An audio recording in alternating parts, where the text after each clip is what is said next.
Ladies and gentlemen, is my mic on? Can you hear me back there? All right. Oh, if I get real close, then you can really hear me. My name is Andy Porter. I'm Dean of the Graduate School of Education. It's my pleasure to be the host of this Clayton lecture and to introduce our speaker tonight. You wonder why we haven't started on time. Those of you who know me know I like to be very punctual, but Connie Clayton is coming this evening. She comes every year.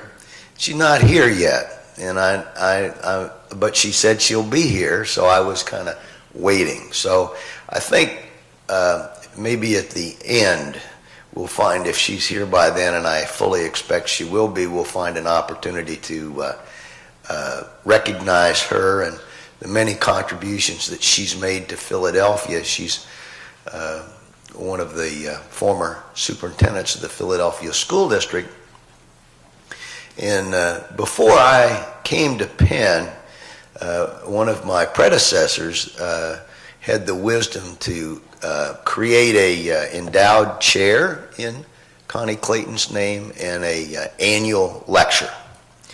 And that continues on today, both of those things. And I will say that when it came to the task of picking someone to give the Clayton lecture,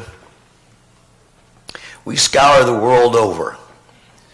And I thought about this person and that person, and I kept coming back to one of our own. We haven't really had one of our own give this lecture for a while, but of course this is a great school of education, and we have great scholars and faculty right here. And so the real treat tonight is going to be to hear from our very own Shaun Harper. Now, Shaun is a young but amazingly accomplished scholar. He and I came here together the same year, 7 years ago. We're just in our 7th year. Me, of course, on the tail end of my career, and him on the front end of his. Truly a rising star. In fact, I can say that he's been recognized by his colleagues in professional organizations for 2 early career awards, one from AERA Division J and the other one from ASH. Is that it? Yep. That's not a name I'm comfortable with. Don't ask me to tell you what that acronym is for, but it has to do with higher education. Now, one of the things that scholars in professional schools try to become is the go-to person on some topic. If you want to know about something, then you want to be the person that everybody's going to come to ask. And Shaun, I think 11 years out since his PhD from Indiana University, has established himself as the go-to guy in terms of, if you're interested in African American males who are unusually successful in higher education, perhaps even beating the odds, the person who knows more about how that can happen, how to promote that, Shaun Harper. He's the go-to guy on that. But he's done an amazing thing, and I really give him huge credit for this. Just this past year, he's taken that area and he's expanded it. He was asked by New York City to do a major study of highly successful African-American male high school students.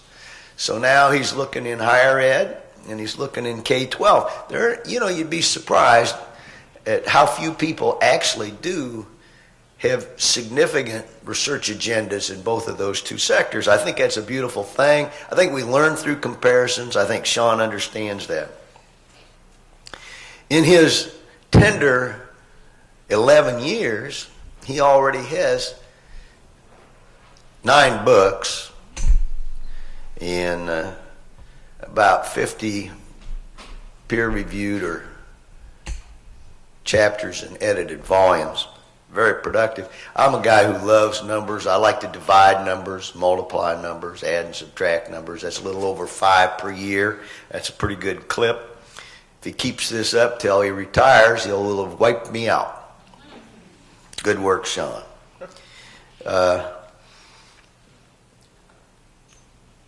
He is just this year founding a new research center in the School of Education. And the center is for the study of race and equity in education. And he's off to a fast start. I know it's going to be a huge success, and I know that's going to be good for the nation. More importantly, it's going to be good for GSE. So, without further ado, I give you Shaun Harper.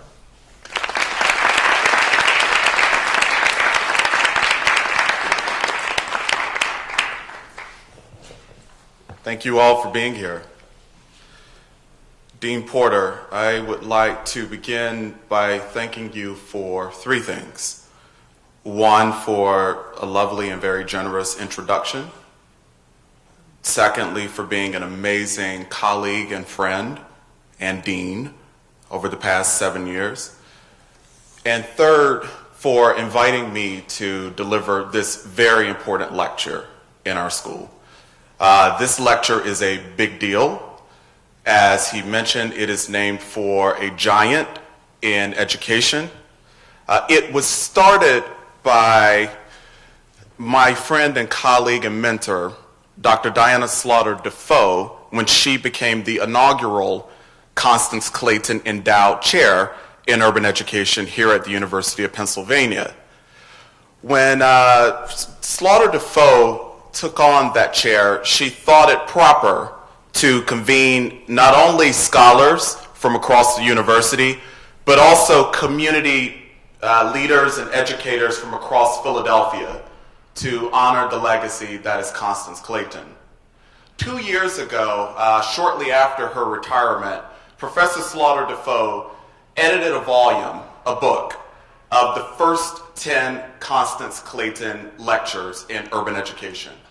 That book is available for purchase. I have read it from cover to cover, and I am deeply inspired by the brilliant scholars who stood at this podium and blessed this mic with their wisdom on urban education. Some of them include Stanford University Professor Linda Darling Hammond, University of Chicago Professor Dr. Margaret Beal Spencer, James Comer from the Yale University School of Medicine, and several others who for the past 15 years have delivered this lecture. So Dean Porter, I do thank you dearly for such an amazing opportunity to be here and to share my thoughts on urban education. I did want to spend a few moments, and I will still do it, and I do think that it would be befitting and proper once she arrives, to talk about the person for whom this lecture is named, Constance Clayton. In 1994, there was a professor at the Harvard Graduate School of Education.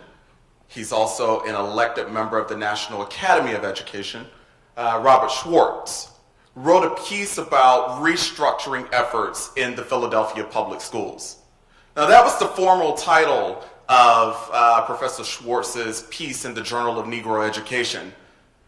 But really, the piece was a tribute to a giant, Connie Clayton. He wrote tremendously about the legacy of Constance Clayton, a Philadelphia native, a veteran teacher who grew up in the Philadelphia schools. She was the first African-American superintendent of schools here in Philadelphia and the first woman to lead the Philadelphia public school system. Constance Clayton was also in the superintendency for 11 years, which is unusual for a big city school superintendent. In fact, upon her retirement, she had been in that role longer than any other superintendent in the history of the superintendency here in Philadelphia. She's also the first African-American woman for whom an endowed chair is named at a predominantly white university, here at the University of Pennsylvania. She's one of our alums, and she is a former member of the University of Pennsylvania Board of Trustees. So when she gets here, I do think that it would be quite proper to acknowledge her and thank her for her extraordinary contributions to Philadelphia. Now, in the piece, Schwartz says that Connie Clayton is generally credited with having restored fiscal health, educational purpose, and public confidence to an ailing system during her tenure as superintendent. I do want to come back in a bit and talk about the words that are highlighted here in yellow. The Clayton legacy of providing leadership to an ailing system. So I do encourage you to, there will be an opportunity for question and answer at the end of my talk, but I do encourage you to be engaged via social media. A trending topic hashtag has been created via Twitter as Clayton Lecture. So I would love to know what you were thinking and feeling at various moments throughout our time here today. So if I see you on your devices, I will not mistake it for disengagement, but will understand that you are talking about the lecture. So do feel free to do that. I've decided to frame this talk around a question. Success in these schools? By these schools, I mean urban high schools. Urban high schools that disproportionately enroll Black and Latino students. Urban high schools that disproportionately, almost entirely enroll students from low-income families. Success in these schools? Now, those of us who know anything about urban education would know that there is a bit of a narrative about urban schools, the people who attend them, and the places where they're located. In short, they are just about the last place where folks would go looking for success. So before I get into the schools and one particular set of populations within those schools, I do want to sort of place my remarks in a larger sociocultural context. And that context is the city. As Dean Porter mentioned, my work up to this point in my career has been largely concerned with and situated in post-secondary education, but it's taken a very sharp turn to urban education problems, urban education topics, high schools as a context of analysis and a context for productive policymaking and practice and so on. So I want to talk about for a moment the sociocultural context that helps sustain a particular narrative about urban education. About 10 days ago, I was giving a talk at Illinois State University. And the night before my talk, I had dinner with a group of about 50 African-American undergraduate men at Illinois State. They were going around the room introducing themselves, and I noticed that, one after the other kept saying they were from Chicago. So at the end, I said, now, I just want to recap here. Raise your hand if you are a Chicago native. All but 3 of the men who were in that room were from Chicago. Now, one of them, very sort of playfully said, yeah, we're all from Chirac. I was unfamiliar with the term Chirac. So I asked them to sort of unpack for me what that meant. So in their unpacking, I was sort of fascinated by the durability of a particular narrative that's been created about Chicago. That it's a place where people died, right? The news about Chicago right now is all about gun violence and people dying on the streets of Chicago, right? So this whole nicknaming of Chicago as Chirac comes from some statistics that I've actually found from the U.S. Department of Justice. Between 2001 and 2011, there were 2,166 deaths of American service people in Afghanistan in what was called Operation Enduring Freedom. During just about that same time period, 2003 to 2011, there were 4,422 deaths of American service women and men in Iraq in the Operation Iraqi Freedom War. During that same time period in Chicago, there were 4,265 murders of gun violence that were related to gangs in Chicago. Now, this is a very real set of statistics.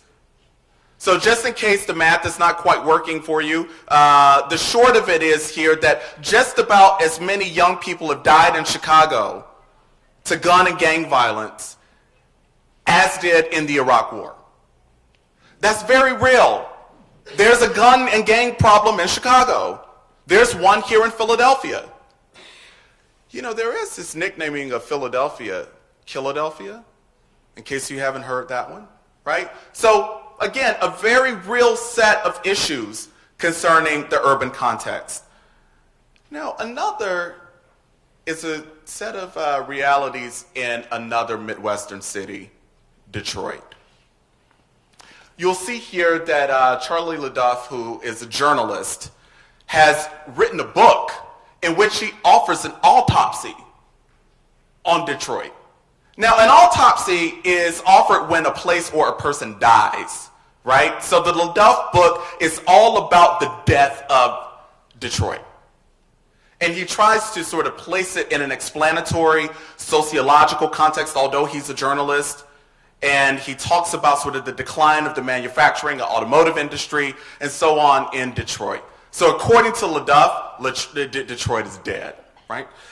One of our colleagues here at the University of Pennsylvania, he's an eminent historian, Thomas Segru, has written about the origins of the urban crisis.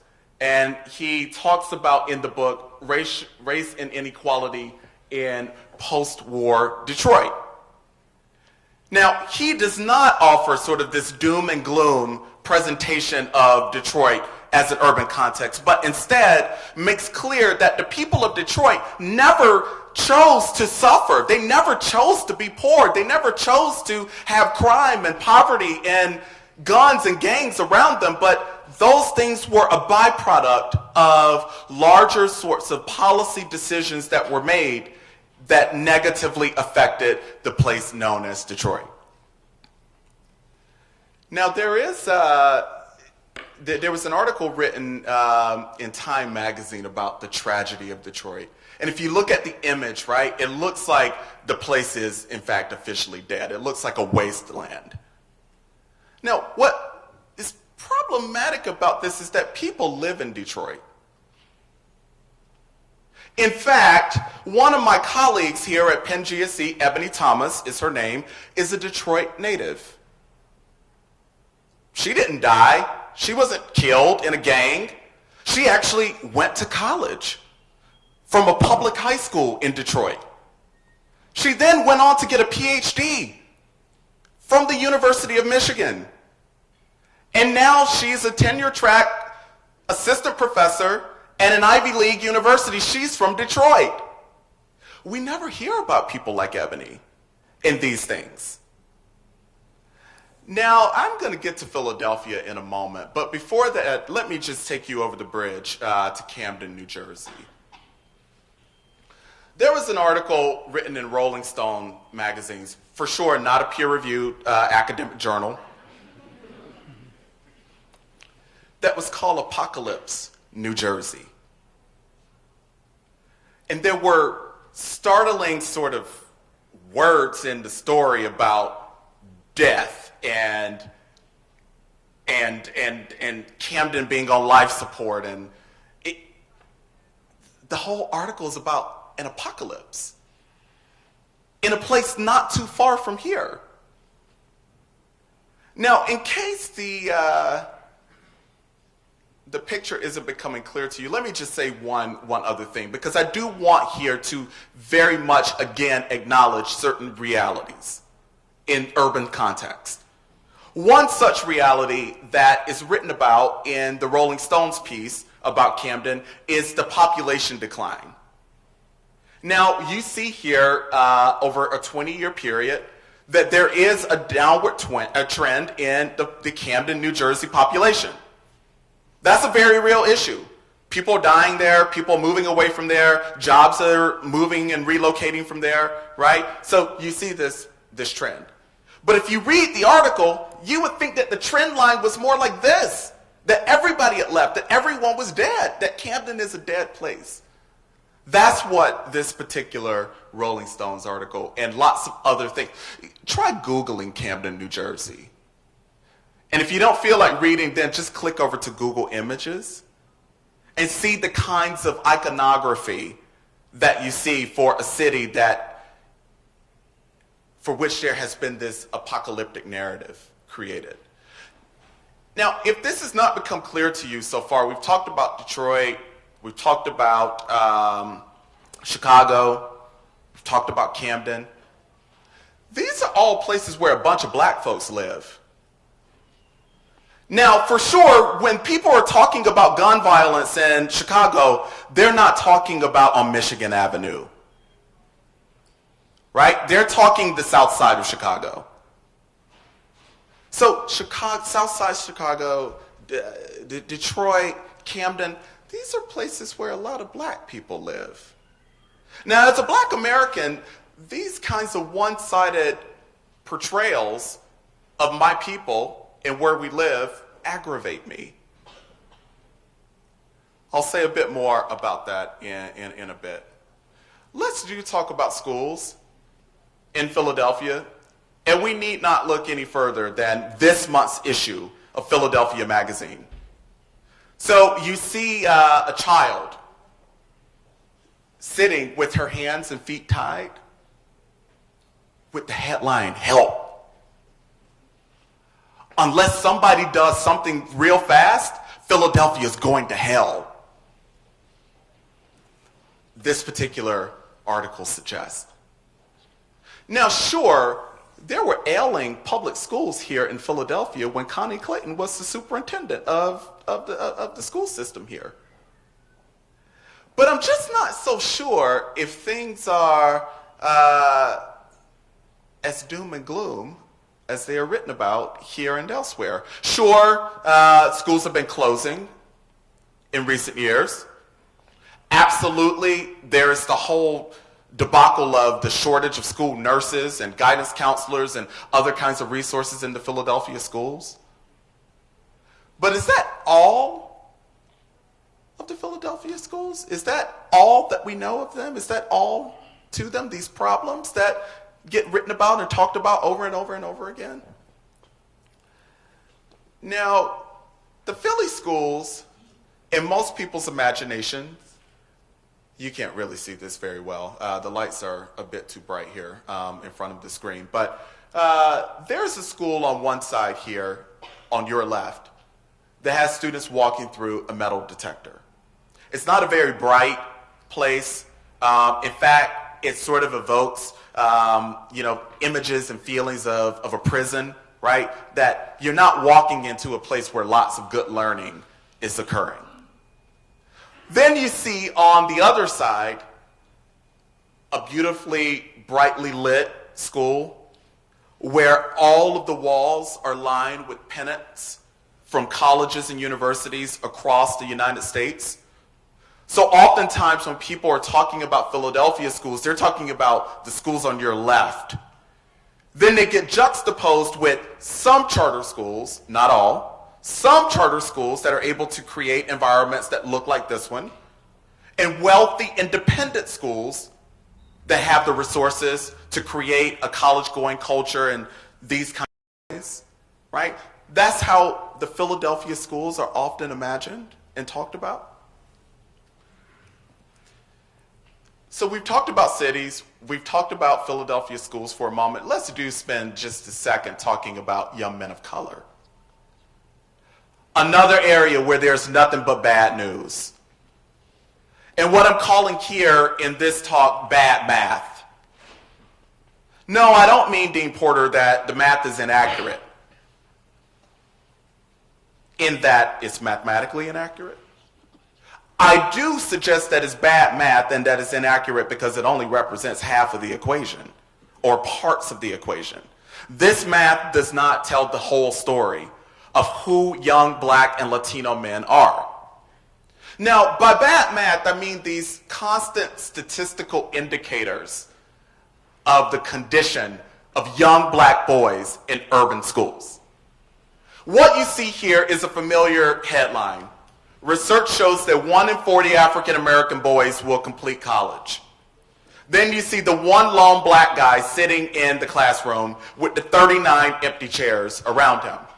That is a familiar statistic to us, right? There are lots of other familiar statistics. I'm not in denial about, again, the statistical condition of young men of color. To be sure, my colleague Luke Wood and I acknowledge many of these statistics in our most recent book, Advancing Black Male Student Success from Preschool through PhD. A handful of them is that 49.5% of Black male students were suspended from public high schools. And this is a stat that's based on statistical data from one of the U.S. Department of Education surveys of parents and families. So just about half of Black male students have been suspended, compared to 21.3% of their white peers. Well, that's problematic. Another, nationally, 52% of Black and 58% of Latino males graduated in 4 years from high schools where they started as freshmen on time with their classmates, compared to 78% of their white classmates.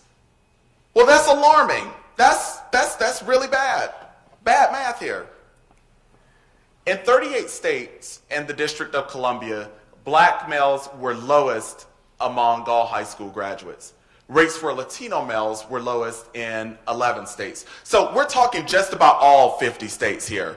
It's either Black or Latino males who are at the very bottom of the graduation statistic. Well, yes, that demands that educational researchers, policymakers, educators, and well-intentioned others roll up their sleeves to do something about this problem. I'm not suggesting that we discontinue and abandon efforts to address what these statistics are telling us about the statistical reality of young men of color in urban high schools.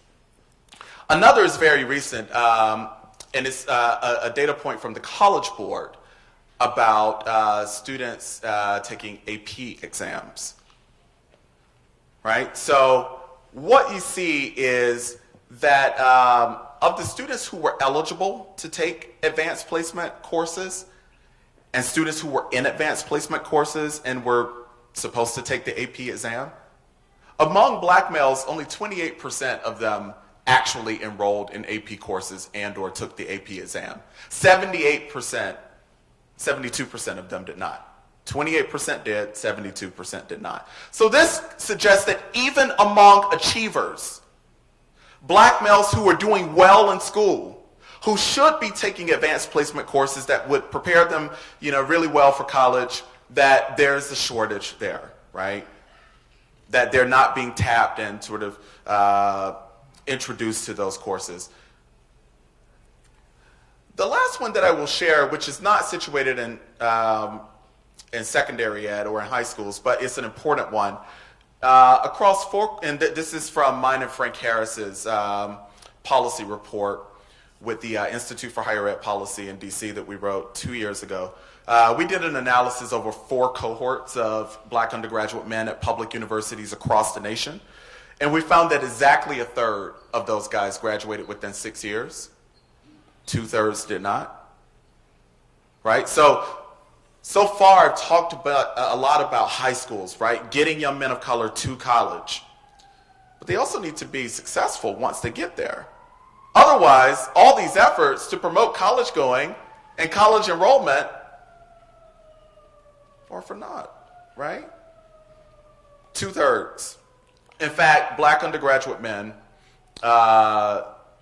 graduate lowest among both sexes and all racial groups in higher education. The thing about these statistics is, again, this is almost all we hear. One bad math point after the other. One bad stat after the other, right? We not only read these kinds of things in research journals, we see them on the news, right? I argue that this one-sided portrayal of who black boys are and who Latino boys are has some really dangerous and really terrible effects, right? Those include low expectations of them in schools and society, right? If teachers only hear nothing but bad things about young men of color, well then it doesn't surprise me that they don't expect very much of them in classrooms. They don't expect them to achieve because we never talk about them as achievers. Very few of them even get highlighted for their achievement, right? There are also racist stereotypes and racial profiling that occur. I would argue that this one-sided narrative about black boys is what led to the death, to the murders of Trayvon Martin and Jordan Davis. The people who murdered them just presumed that they were up to no good because they were black boys. This is very real. In New York City, black boys are stopped and frisked for doing nothing but walking down the street and being black and male. That is because, again, we keep reinforcing these deficit notions of who black men are, especially in urban contexts. There are these narratives of urban hopelessness. Oh, there's nothing good happening in Camden. Camden's dead. We need an autopsy for Detroit. You know, this place where all these black folks live, nothing good is happening there. That is a byproduct of the one-sided way that we study these contexts and the people who live in them. Teacher apathy and attrition. So let me see if this works. As Dean Porter mentioned, he and I have been at Penn for 7 years. He said that he's at the tail end of his career, and I'm still at the middle of mine. I intend to be a professor at the University of Pennsylvania for the rest of my career. But I will tell you that I would not feel so good about being a professor here at Penn, and I most certainly wouldn't commit myself to staying here for the rest of my career if all I heard about the place is how lousy it was, and how stupid the students were, and how dangerous Penn was, right? Instead, I hear, oh, University of Pennsylvania is one of the finest universities in the world. Well, geez, that makes me really happy about working here. Just imagine being a teacher in a context where most of the students you're teaching are black and Latino, but yet you hear nothing but negative things about the black and Latino students in your school. Doesn't sound like a fun place to work. Or if you watch movies about the context in which you work and you see nothing but dark hallways and teachers getting beat up. Well, no one wants to be a teacher there, right?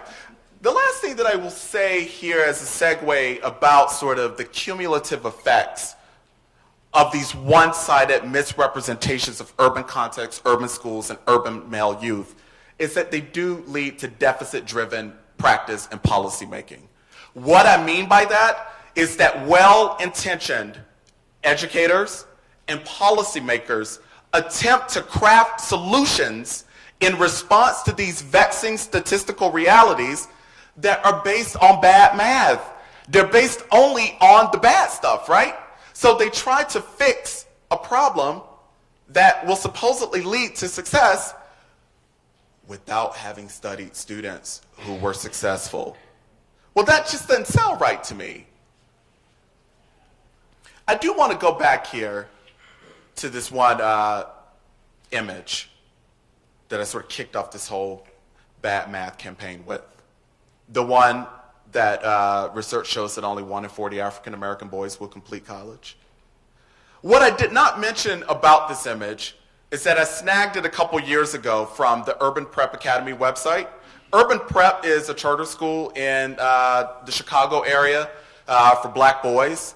In fact, my colleague Cesare Warren was a teacher there.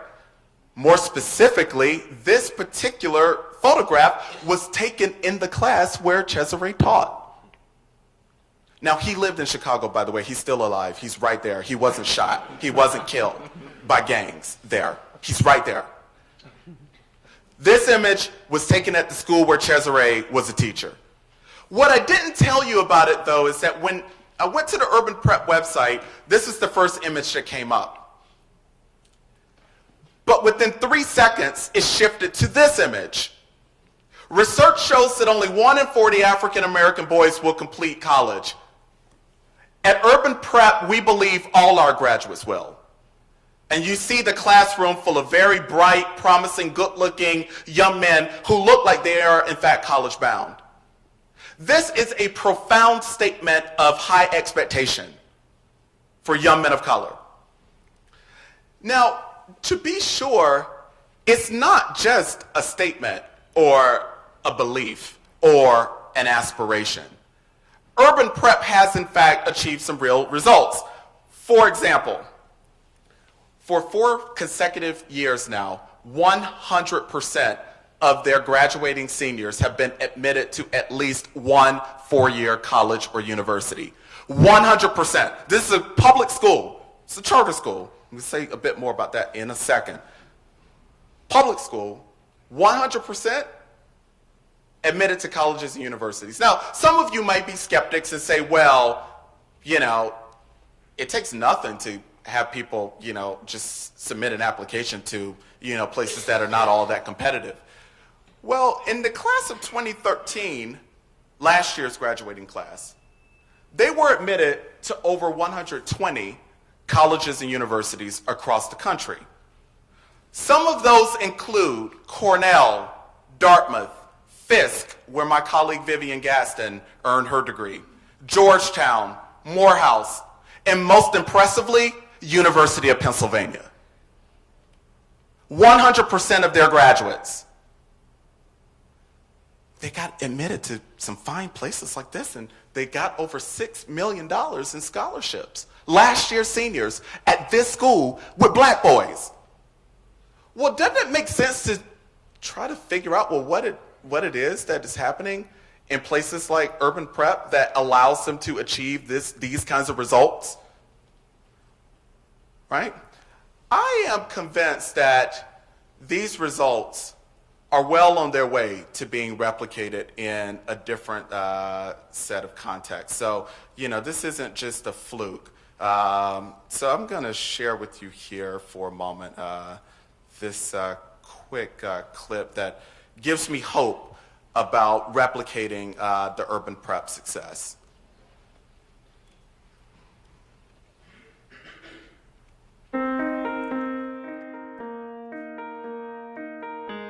I've been in the robotics program for 4 years, and 2 years ago, my team actually won the robotics Bowl. I'm always interested in how things work.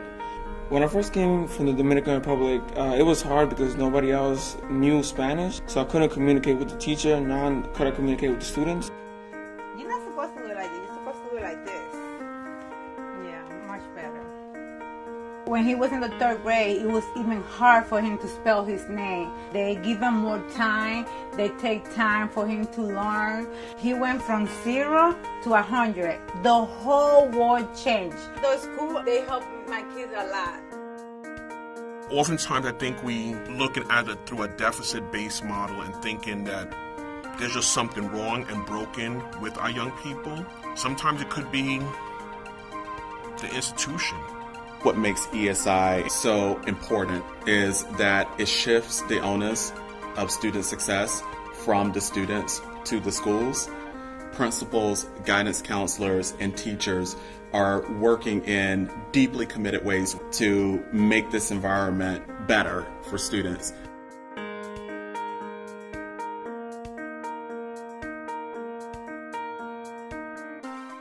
The Expanded Success Initiative is a component of the Young Men's Initiative, YMI, which was introduced in 2011 by the mayor, a public-private partnership between New York City, Bloomberg Foundations, and Open Society Foundations. While the country was talking about graduation rates and increasing the number of graduates, the city showed us the data. Only 9% of Black and Latino boys were graduating college and career ready. What we were seeing across the country was that our young people were not able to take an intro to English, to math, and to write an essay when they get to college. The Expanded Success Initiative is taking a look at schools that do it well and drilling down deeply to make sure they do it even better than well, and making sure we're able to replicate that throughout the school system overall. 40 schools were selected, and they are receiving funds over the next 3 years to implement strategies focused on increasing the number of Black and Latino young men who graduate from high school, college, and career ready. Before we were saying, let's graduate them. Now we're saying, let's graduate them at a certain level of performance, at a certain standard to be able to move on. Anybody can raise the flag and say we have high expectations. But the question is, what do you do to be able to support young people to meet that standard? And that's the work that's really engaging in ESI schools. The Expanded Success Initiative is focused on 3 core areas in education: academics, youth development, and it's looking at school culture. For the academics, we're basically saying what courses are young people taking and how rigorous those courses are. For youth development, it's about the relationships that peers have with one another, and it's also about the relationships that you see between the adults and those young people. With school culture, it's the idea of, does everyone in the school believe that you're going to go on to college and or a positive career path? All the young people, all the adults have to believe that, and they have to promote that. So when I thought about the 325 high school students who participated in the study, I had to go for one that I interviewed myself, so I went for Marlon. But he for sure is the most brilliant 16-year-old I've ever met. For African American males and Latino males, especially where we're from, the gap is already started by the time you get to high school. Kind of like a race. Like there's a race going on and you're not even prepared for it because you're not even aware that it's going on, right? I think about, 10 years from now, where am I going to be? As we look at ESI and we look at what we're learning, it's not even just about a particular school. It's about a structure for a community, and not just these 40, but throughout New York City. And as the nation looks at New York City, across the country. We didn't get here overnight when we think about the disparities, and so this is a generational challenge. We are at the early stages of the Expanded Success Initiative, and so the jury is still out, but the early indications are that we are on the right track. I'm really optimistic and really hopeful that we're about to change. This country's about to change. Speaking to you all today gives me the chance to encourage and even demand that we continue to support not just Black and Latinos, but all students to graduate from college. Simply put, it's not just my future at stake, it's all of ours.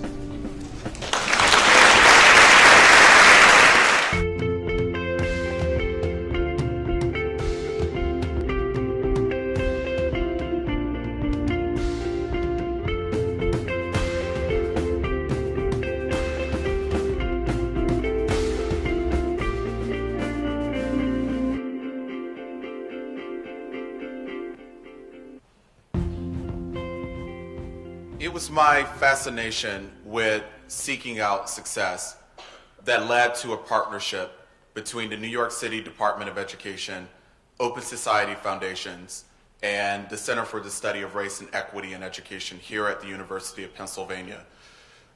What I mean by my fascination with seeking out success, I think is worth repeating. I have convinced myself in my faculty career that if we truly want to understand Black and Latino male student success, we should go to places where success is occurring. We should also talk with young men who are being successful to understand the undercurrents and enablers of their success, the individual, familial, communal, and school factors that lead to their achievement in school and their transitions to college and readiness for success in post-secondary education. That work led to the New York City Black and Latino Male High School Achievement Study. The first publication from that study is the report, Succeeding in the City. You have it in your chairs. Me and teams of graduate students from the center are now writing peer-reviewed journal articles from those data that we collected in that project about Black and Latino male success in urban high school context. The report that you have was released at a huge event at the end of September. Dean Porter was there. It meant the world to me. Thank you for that. All the members of the research team were there. And there were about 400 or so others at the release. The report has since been shared with audiences of urban educators about this size in San Diego, St. Louis, Chicago, and in New York City. So what I want to say about this particular project is that it was all about understanding success in the 40 ESI high schools. Perhaps the best story is told in the research team for this project. The team was comprised of Black and Latino males from Penn GSE, who were all graduate students. There was one postdoc, Dr. Cesare Warren, and 11 graduate students from across programs in our school. We traveled weekly to New York by train to do this work in the 40 high schools. This work was very much about meeting ourselves. In many ways, we were the young men that we were studying. Our team included guys who were from Dallas, Texas, Los Angeles, California, Chicago, Illinois, and of course, New York City. So these were guys who, all but two of us went to public schools. All but two of us grew up reasonably poor. We were not rich or even middle class. Most of us were first in our families to go to college, but yet we all somehow ended up here at a place called Penn, one of the finest universities in the world. One of the things that we very painfully shared with each other at the beginning of the research process is that no one has sat us down to ask us how we've been successful. And we understood that there was power in understanding the trajectories of young men of color, Blacks and Latinos, who successfully navigate their ways to and through the city and onward to higher education. While this was a research project, it very much represents the highlight of my teaching career. Just imagine, right, training and preparing a group of Black and Latino male graduate students to go and do work in public high schools. A lot of learning and teaching happened on the train rides from Philadelphia to New York, or during our team meetings at the end of a long day of back-to-back interviews in the public high schools. For sure, lots of learning and perhaps even good brotherhood and fellowship happened over our dinners. This project was funded by Open Society Foundations, so therefore we ate well at our dinners. There was one dinner in particular that I want to at least acknowledge here very quickly. It was one where I invited my friend and colleague, Blanca Vega, who is at Teachers College, to join us. In the middle of the dinner, Blanca tweeted the following: at dinner with Shaun Harper and his research team, observing the most amazing mentorship happening between him and his students. Amazing, right? It meant a lot for us to spend that time as researchers, as scholars, doing this work and breaking bread at our dinners. Now, it wasn't at the dinner that Blanca tweeted about, but it was at the one the week after that I want to just very quickly tell a short story. So we were at dinner, and we're a fine-looking group of young men. There are 13 bachelor's degrees, 11 master's degrees, 2 PhDs, and there were 3 PhD students on the team. So we're also quite educated and accomplished. At this particular dinner, there was a white woman who was walking past our table, and she stopped. And she gave us 2 options for a response to a question she posed. She looked at our group, and she said, "What are you? A football team or a basketball team?" Now, I have witnesses. I mean, members of the research team will tell you that I'm like this up here for effect. That literally happened to us, which is yet another byproduct, another outcome of the one-sided way that Black and Latino men are talked about. Surely, if we were eating in a fine restaurant, we must have been entertainers. We couldn't have possibly been academics. We couldn't have possibly been smart. Right? So it was those kinds of pervasive stereotypes and one-sided mischaracterizations of men of color that we sought to undertake in the study. I'll tell you very quickly about the study. The work was done in the 40 public high schools that were part of the Expanded Success Initiative. These were not the highest performing schools in New York City, I assure you. None of them were charter schools. They were all traditional public schools. They were about 94% Black and Latino, and they were about 67% of the students there received free lunch. Just about the rest of them were eligible for reduced lunch. So lower income students for sure. We did 325 interviews, individual face-to-face interviews with young men, Blacks and Latinos in these schools. They were all juniors and seniors who had B or better grade point averages. They were involved in a range of school clubs and activities. They all planned to enroll in college immediately after high school. In fact, all of the seniors whom we interviewed had already applied to college, and the juniors were very sure that they would be applying to college this year. And these were also guys who had taken a sequence of courses that would qualify them for admission to 4-year colleges and universities. So again, we went to each of these schools. We interviewed these young men in their schools. But understanding that simply getting young men to college is only part of it, ensuring that they're successful once they get there is the other part. We created a subsample of college students. There were 90 of them, and we did individual 2 to 3 hour interviews with these young men who were enrolled at 44 colleges and universities. These were all men who had graduated from the 40 public ESI high schools who were enrolled in college. Really quickly here, and you can see all of the demographics about the sample in the report, so I won't spend a lot of time here, but there were just about the same number of guys who came from single-parent and two-parent homes. The overwhelming majority of them were low-income and working-class students. Only about 23% of them were middle-class and or unsure about their socioeconomic status.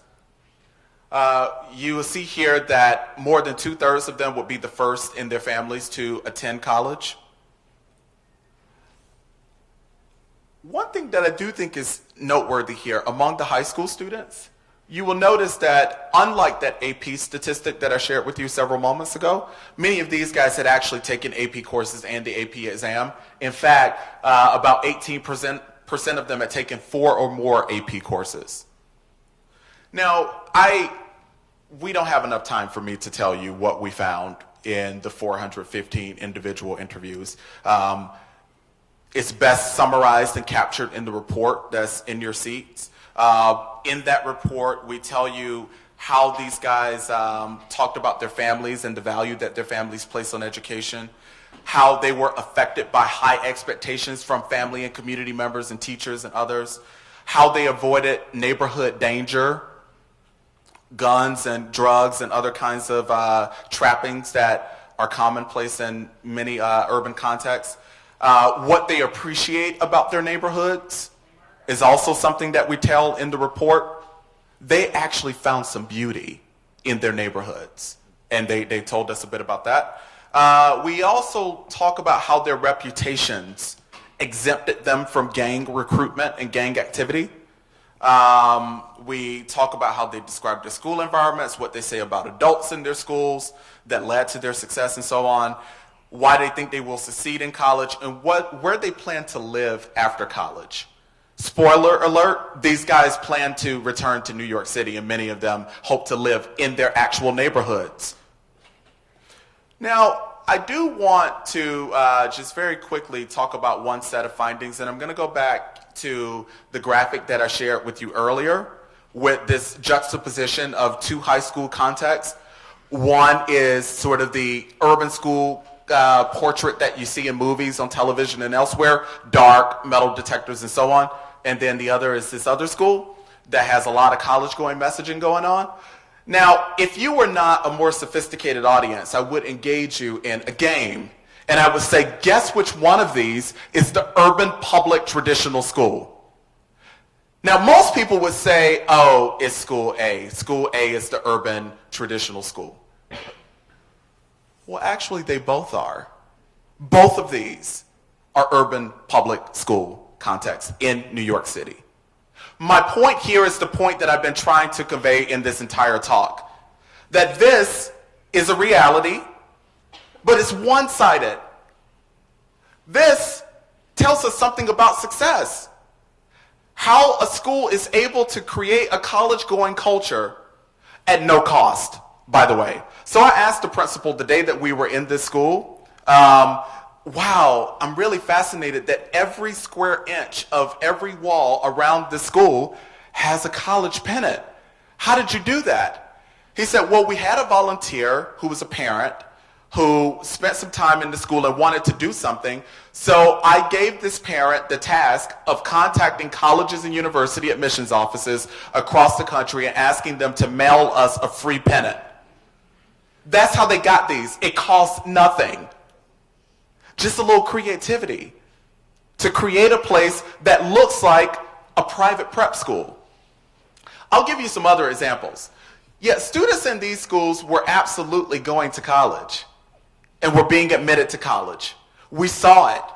Here's a snapshot from a bulletin board that has college acceptance letters. In this particular school, and we saw this replicated in many, many other schools that we visited, students' acceptance letters were somehow displayed for other students to see, right? On page 24 of the report, you will see this beautiful wall from Central Park East High School that has these colored dots of all these places that students have been admitted and the amount of scholarship money that they have been awarded. As of last March, when we were there for data collection, over $1.7 million have been awarded in scholarships to students at Central Park East High School, traditional public school, right? Another practice that costs no money that we saw that I think really speaks powerfully to another set of efforts that we're promoting college going is a classroom door.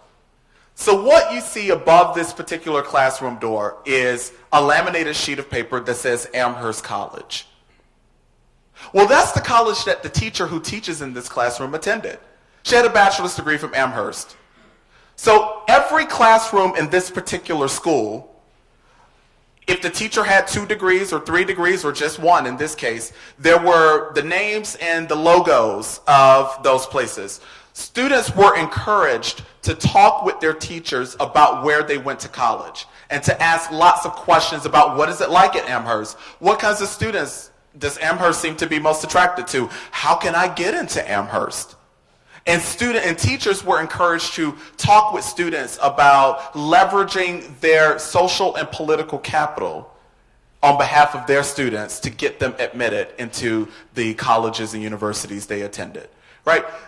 These kinds of things created a college-going culture. Many of the schools offered a course on going to college. One of my favorites is a school in the Bronx where the course was taught by the principal, and students took it in their 9th grade year, and their assignments throughout that year were to apply to college, right? So they filled out a set of fake college applications. They wrote college essays. These were 9th graders. They had to go and search for scholarships and apply for scholarships as if they were seniors, right? These things were happening in the 9th grade to encourage them to apply. Now, I'm turning the corner here towards completion, by the way. One of the things we had the students do at the beginning of the interviews was fill out a profile form where we collected some demographics about them. On the back of the profile form, we asked them to list the colleges or universities for the juniors to which they plan to apply, and for the seniors, the list of colleges and universities to which they had actually applied. What you see here is a snapshot from one senior's profile form. You will notice on his list that he planned to apply to Brown, Penn, SUNY Albany, Princeton, and University of Maryland. Now, it just so happens that this particular student was in a school where something else was happening. One of the most powerful things that we heard about creating a culture that promoted college going. The student said, well, actually, I want to go back just really quickly. So, in this particular school, every day when the principal made the announcements on the intercom for the day, the announcements included who had gotten admitted to college the day before. So the instructions were, if you get an acceptance letter from a college or university, bring it to school the next day and we're going to announce it on the intercom. So every day students were hearing Colin Williams has been offered admission to University of Pennsylvania. Dimitri Morgan has been admitted to University of Florida. Nathan Castillo has been admitted to Colorado State University. Right? So every day students were hearing this, so that helped to create sort of an expectation that everybody here goes to college. In fact, this particular student who filled out this profile form said, I remember like hearing these things in the 9th grade, so I just thought that everybody went to college. Now, there was a student who had applied to Duke, and I interviewed him myself, and I asked him, well, I see that you've applied to Duke. How did you get interested in, Duke is a fine university, how did you get interested in Duke? He said, I remember hearing these announcements and thinking, I want to try to get into that college. As it turns out, a young man from the year before had gotten admitted to Duke, and it was announced on the intercom. And that guy went to Duke on a full ride. Now, the guy was in this person's same school, and he happened to live in this person's same apartment building. So he went on to say, if he could do it, I could do it too, you know? It started building confidence inside me, like, wow, he goes to my same school, so I could get into that college too. We have the same situation. Both of them were from low-income families, but yet he heard that this guy had gotten into Duke the year before, so therefore he applied to Duke. I want to very quickly introduce you to Vashane. Vashane was a young man whom I interviewed. He was quite impressive. He was so impressive that at the end of our interview, he gave me his business card. One other really powerful thing that was happening in these schools is that principals and others understood that there was not always the capacity there with guidance counseling resources and college counseling resources. So they engaged in partnerships with outside college access and college preparatory initiatives like iMentor, and in Vashane's case, the Opportunity Network. So the Opportunity Network, in addition to doing SAT prep for urban youth, helping urban youth fill out college applications and search for colleges, they also taught them how to network with folks who might be able to help them get scholarships and other kinds of things. So at the end, Vashane gave me his business card. I can assure you that Vashane is not in a gang.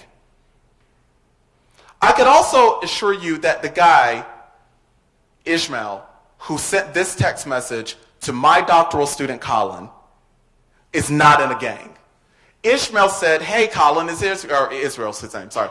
Hi, Colin, is Israel, the student you interviewed earlier today. I just want to say thanks for taking the time to interview me. People would actually be surprised that an urban black dude would take the time to send such a lovely text message to someone who had taken time to interview him. Because we never hear about the Israels or the Vashanes, right? We only hear about these thugs, right? These guys who are thought to have absolutely hopeless futures. The last thing that I will say here is I do want to talk about, and I don't have time now, that simply getting students to college is only half of the challenge in urban context. Ensuring that they're successful at urban colleges and universities is also another part of it. A few months from now, me and my colleague Ed Smith, Ed has been a policy researcher in Washington, D.C. and has worked for the Institute for Higher Ed Policy. He and I just finished a major policy report looking at black unemployment in the 25 cities where black unemployment rates are highest. And we also looked at every four-year post-secondary institution within a 25-mile radius of the mayor's office in each of these cities. And these cities include places like Philadelphia, Chicago, Las Vegas, Los Angeles, the 25 urban centers where black unemployment is highest. So again, the urban initiative here has to also ensure the students complete once they start. Where this work is going, I'm hoping to find someone with a bunch of money to give me grants to expand the work that we've done in New York City. I'm encouraged by the findings in the New York City study and would like to replicate what we've done there in 12 other cities across the country. I believe that there are black and Latino males who are successful in other places like Atlanta, like Dallas, like all the other places that you see, Detroit. In Memphis. So Memphis is very likely to be the first place that we go for the expansion. I'm currently engaged in a set of very serious conversations with the mayor of Memphis about replicating what we've done in New York City there, and it looks like that's going to happen first. The thing that I want to say about Memphis is that there is a person here in the audience, Justin Malone is his name. I just met Justin for the first time on Saturday afternoon. Justin was in my office this Saturday, so 2 days ago. He's a Penn student. Yeah, see, Justin graduated from a public traditional high school in Memphis, Tennessee. He assured me that he did not grow up rich. But yet he's at Penn. How did Justin get from Memphis to Penn? How did Justin get from a predominantly black public school in Memphis to Penn? More impressively than Justin being at Penn is that he got admitted to over 60 colleges and universities across the country. 60. Justin, he's right there. Now, it seems to me that in the expansion of this work, I should go to Justin's school. Because when I asked Justin, well, geez, 60 places sounds like a lot of places. Like, why did you apply to 60?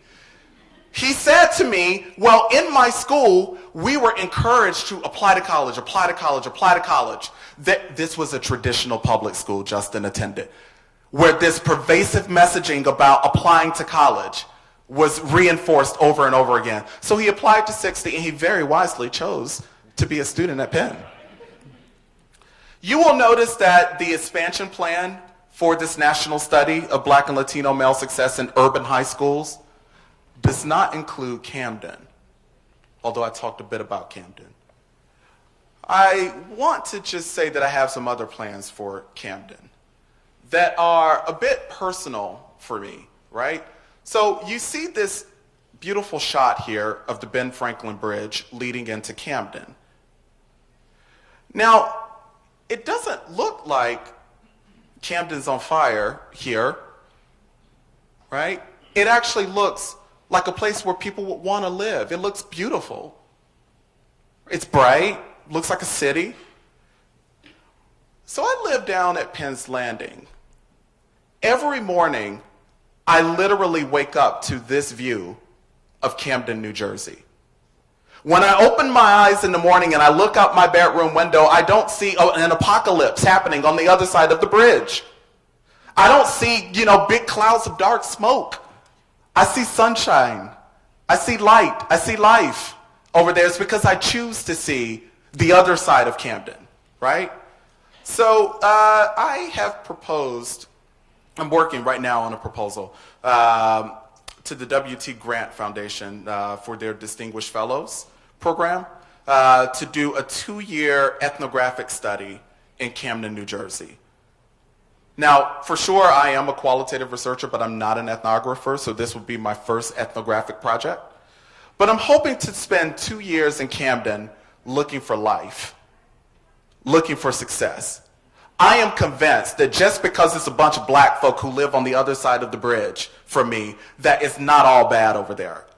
I'm determined to go over there and find young men and women in Camden public high schools who are doing well, who are college bound. So during this 2 years, I'm hoping to go into those high schools. I also intend to enroll in a course at Camden Community College. Perhaps an introductory statistics course might do me good. But I want to sit there with students who are in college in Camden and learn what they're learning. I'm pretty sure that they're not shooting each other in their classrooms and that kind of ridiculous narrative that follows the place called Camden. I also want to spend some time at Rutgers University, Camden. Wendell Pritchett is the outgoing chancellor there. He's here in the audience, and I plan to spend some time on the campus that he's led for the past several years, trying to understand success in Camden. I want to go to church there. I want to spend time in people's homes. And I actually want to walk around the neighborhoods of Camden. I don't plan to buy a bulletproof vest. That's not part of my grant proposal or my financial plan for this study. I think I'll be okay. I very much want to partner with community organizations to understand what is good about this place where a lot of black people live. There's a CNN hero, Tawanda Jones is her name. She was celebrated in the most recent CNN Hero special. She started a drill team, Sophisticated Sisters, for black girls in Camden.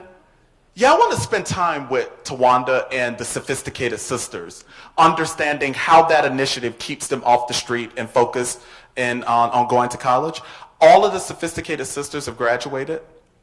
That was part of the CNN Heroes package. I want to understand how they do that. That's not something you hear very often coming out of Camden.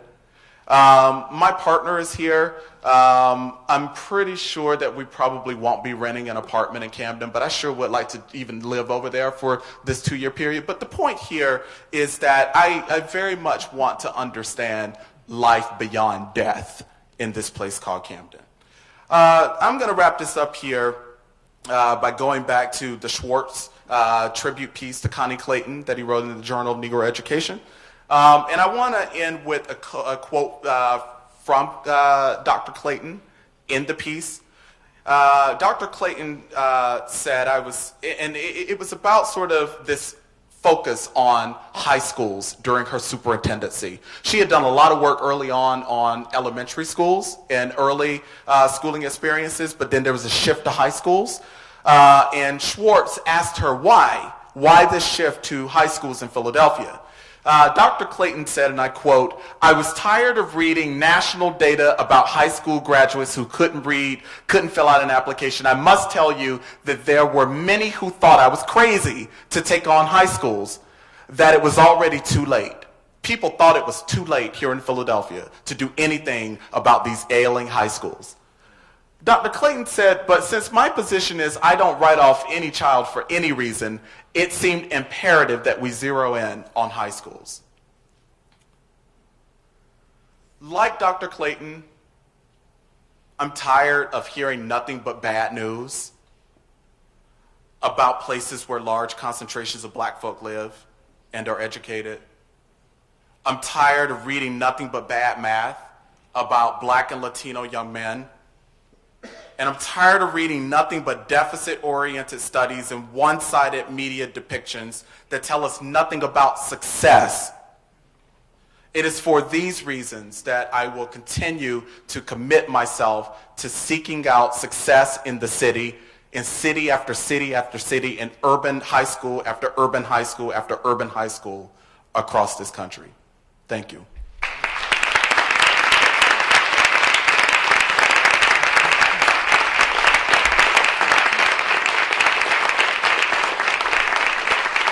Thank you. Yeah,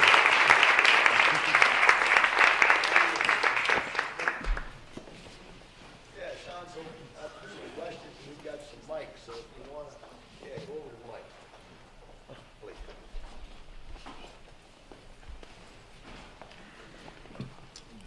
Good afternoon. Good afternoon. My only question was when you were at dinner and the woman asked were they a football team or basketball team, what was your response? Or did anybody respond? So everybody's mouth just dropped.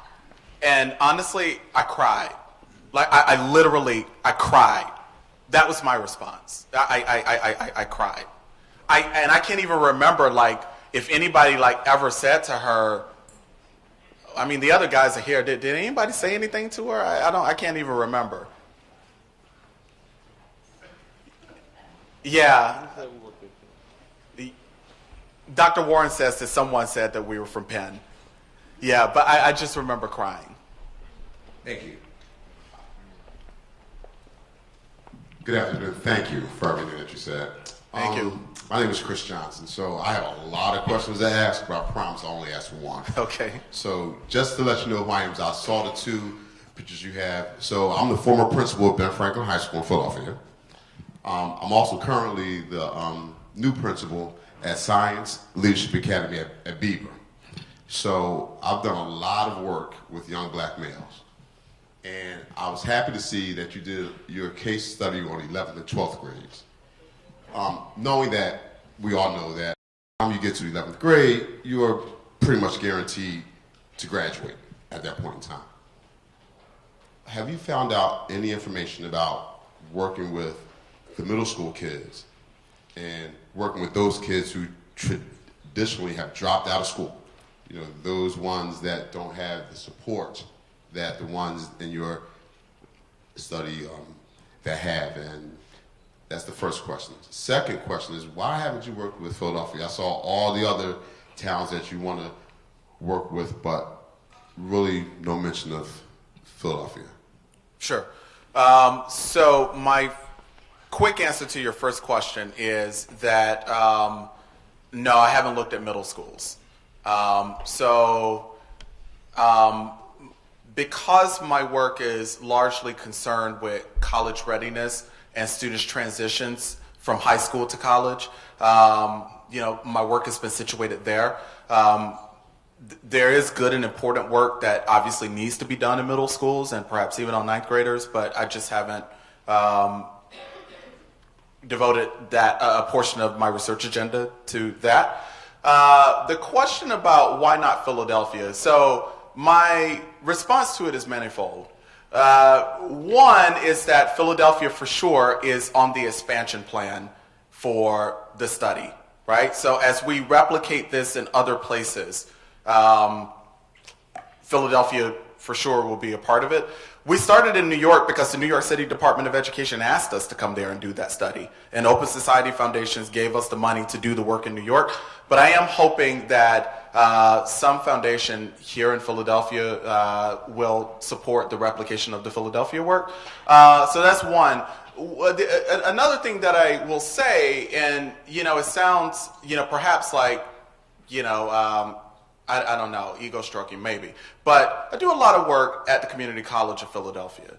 In fact, their Center for Male Engagement is largely based on my research, and I worked with them very early on in crafting that center, which largely serves black male students at the community college there, and they have been a part of this 3-year institutional change for black male student success initiative funded by Lumina Foundation for Education that I've led, and worked with teams of folks at CCP. So I am very much engaged in Philadelphia in all sorts of ways, but we just haven't done the research work yet.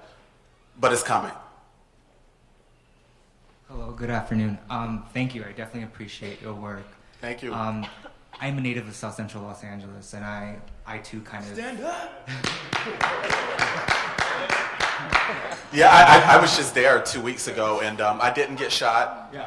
Nope.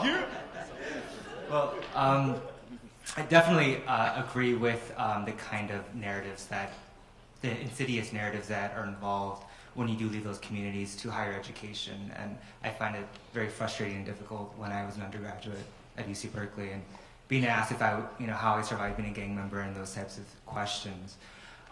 What I found very alarming when I was a student there was the lack of support for students of color from these backgrounds, as well as the dropout rate of these students. I'm just kind of curious on if these students that you were working with, were they aware, or do they have a level of awareness of how insidious this narrative is, even until adulthood, even post higher education?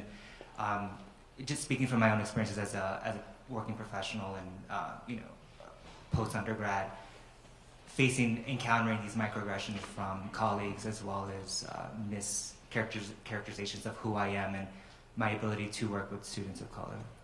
These students, many of them in our study, had, depending on your frame, an impressive or depressing sense of awareness about the realities of race and racial stereotyping and racial profiling. Now, this was done during the Bloomberg administration, this study, in the era of stop and frisk. And, lots of guys whom we interviewed, these were good students, have been stopped and frisked for no reason. So I think that the stop and frisk policy in many ways helped to raise their consciousness about racial profiling and racial stereotypes and so on. So for many of the college students whom we interviewed, there were a set of challenges that they talked about in their college context. Being shocked about sort of the realities of race oftentimes was not one of them. My name is Miles. I'm also from South Central. And you're also a Penn alum. Also a Penn alum, but I went to UCLA first, so shout out to the UC system. So my question comes from the statement that Jeffrey Kennedy once said, "I have my 15,000 students, you get yours." And so I think many a times when we see someone like yourself doing great work, and you talk about the expansion, but I know all too well that we can't put the pressure on one man's back in order to make the change that we wish to see. So what type of help or type of promise or change do you wish that other black men would do to help push along this agenda? Sure. Thanks for the soft pitch here. This is great. So one thing that I forgot to mention is that the research team is going to write a book. So I did mention that, we're mining the data right now. Nathan Castillo and I, for example, are working on a peer-reviewed journal article using the data. But the research team members are writing a book in which they're juxtaposing their own educational trajectories as Black and Latino men with some of the young men whom they interviewed and we interviewed in the project. This whole thing was by design. It was masterminded, right? Like I wanted to create this group of 12 others who would go into the world and continue to do this kind of work, to continue to push against one-sided, deficit-oriented, doom and gloom discourse about urban education and about, urban environments and Black male success. So I am hoping that I've replicated myself in these 12 guys who work with me on this project. I'm also hoping that, little Justin here, who's a junior at Penn, will be somehow inspired to, do something in, his sphere of influence to disrupt the problematic notions concerning his people and the place that he's from. I'm hoping that, folks will continue to read this report, use it, pass it on to others, and so on. So, yes, those things. Thank you. Thanks. Good evening. My name is Andrea, lawful trainer. Let me first say thank you for this lecture. Thank you. It was well-timed, and I thoroughly enjoyed it. I am a mother of 2 African-American boys, one who is 21, the other one who is 17, and I'd like to have a dialogue with you around parental involvement. A large part of what I do is I'm contracted through school districts to go and speak to them about working with diverse families. And even when schools do the best that they can or believe they're doing the best that they can, they're often the misconceptions of what they expect out of Black boys can be incredibly alarming. And what we have found is when the children go off to college, it's the families. If they're not able to support them emotionally, I'm not even talking about fiscally, they tend to fall apart. Now my son, when he left school, they identified him as special ed while he was in middle school. We got him out of special ed and he left school taking the advanced placement courses. He's graduating in May on time in 4 years. But that's largely due in part because of family support. He was targeted at school. All the racial epithets were thrown at him. Things were stolen out of his dorm. He was stopped by the police officers every 15 minutes because he drove a nice car, that kind of stuff. So it's not even just the urban environment. And as I sat in here quietly, I listened to some of your very own students here who are feeling the challenges of being minorities in this very institution. So how do you pull in families as you're dealing with educators around this work?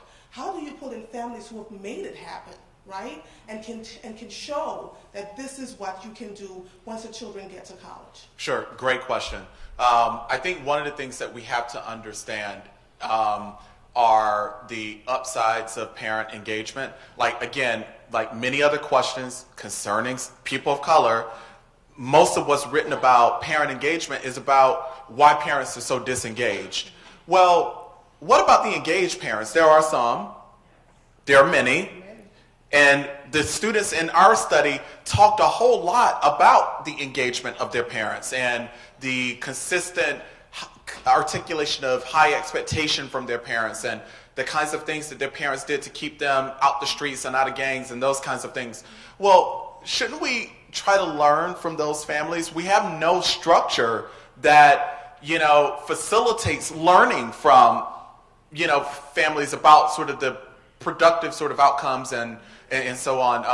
What do you do when your child is misdiagnosed for special education or, unfairly disciplined or suspended from school because he just happens to be, a Black or brown boy? There are parents who deal productively with that. I just wish that we could have, parents of participants in these studies, and that will very likely be a part of sort of the expansion here, to bring together parents. I've spent some time over in Camden with parents and families who were parents of high school boys, and those parents get together and sort of share strategies and resources and insights. I wish that we had more of that. Last question here, Jack. Shaun, I just wanted to thank you for such a dope lecture, if you allow me to use colloquial language. Dr. Harper, I'm typically moved, touched, and inspired when I hear you speak or if I read some of your research. Thank you. This is not an ego stroking sort of thing either. I really am. In particular, I am moved by just sort of your transformative way or approach to looking at these types of issues and not focusing on some of the things that have become the base of status quo research. I just had a couple of questions. A couple of the terms that you used, I think one of them was racial segregation. No, excuse me, it was racial stereotyping, and you also talked about, what was the other term that you used? Profiling, that's what it was, racial profiling. And I'm not sure how that really holds in the literature that you write. So I haven't read, those particular terms. What it sounds like to me is we might hear something like implicit versus explicit bias, etc. I just wanted to know how you begin to operationalize that in the research that you do. And then on the latter part, I wanted to know if there was an artistic component involved in any of your research at all.